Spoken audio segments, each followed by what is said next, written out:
અપહરણ કરીને તેને લઈ ગયા હતા, શું મામલો હતો? આમાં એવું છે કે વિજયપુર પોલીસ સ્ટેશનમાં 23/1ના રોજ અપહરણનો એક ગુનો દાખલ કરવામાં આવેલો હતો.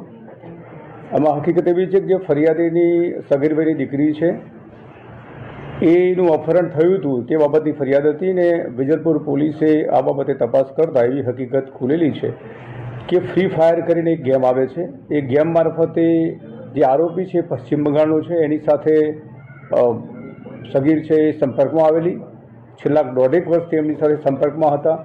ત્યાર પછી એમને એકબીજાના નંબરની આપ-લે થયેલી અને વોટ્સઅપથી પછી એકબીજાને વાતો કરી, મોબાઈલ કોલિંગ કરેલું અને તે રીતે સંપર્કમાં આવતા જે છોકરો છે જે આરોપી એ આશિક ઉર્ફે અરમાન મોહમ્મદ અસગર એ ત્યાંથી અહીંયા અમદાવાદ આવેલો અને અમદાવાદ આવ્યા પછી જે ભોગ બનનાર છે એના રહેણાંક મકાને ગયેલું અને ત્યાં એની સાથે બદકામ કરેલું.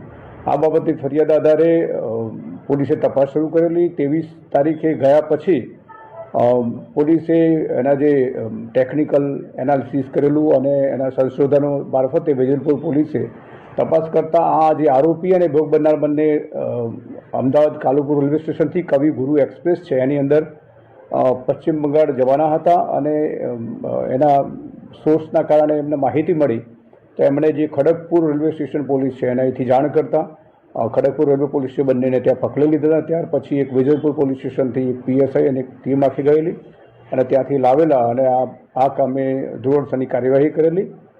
સદરુ તપાસ દરમિયાન પોક્સો તથા એટ્રોસિટી એક્ટ મુજબનો ગુનો બનતો હોય જેથી તેનો FIRમાં ઉમેરો કરવામાં આવેલો અને ત્યાર પછીથી આરોપની સદર ગુનાના કામે આરોપીની ધરપકડ કરવામાં આવેલી છે અને તપાસ હાલમાં ચાલુ છે.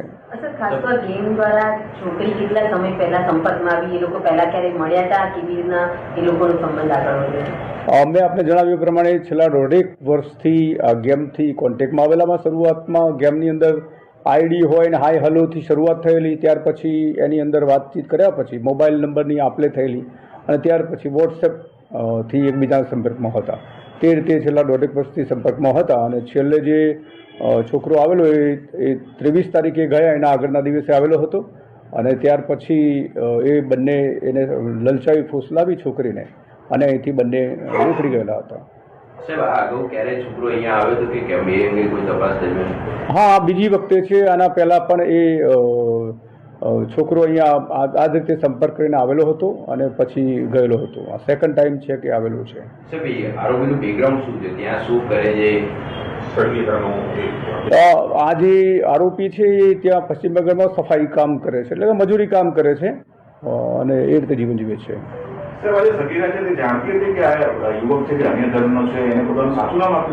હા, જે તે વખતે જ્યારે સંપર્કમાં આવ્યા એટલે એકબીજાને જ્યારે સૌપ્રથમ કોન્ટેક્ટ થયા તો જે તપાસમાં ખુલ્યું છે એ પ્રમાણે શરૂઆતથી ખબર હતી કે આ અન્ય ધર્મનો છે.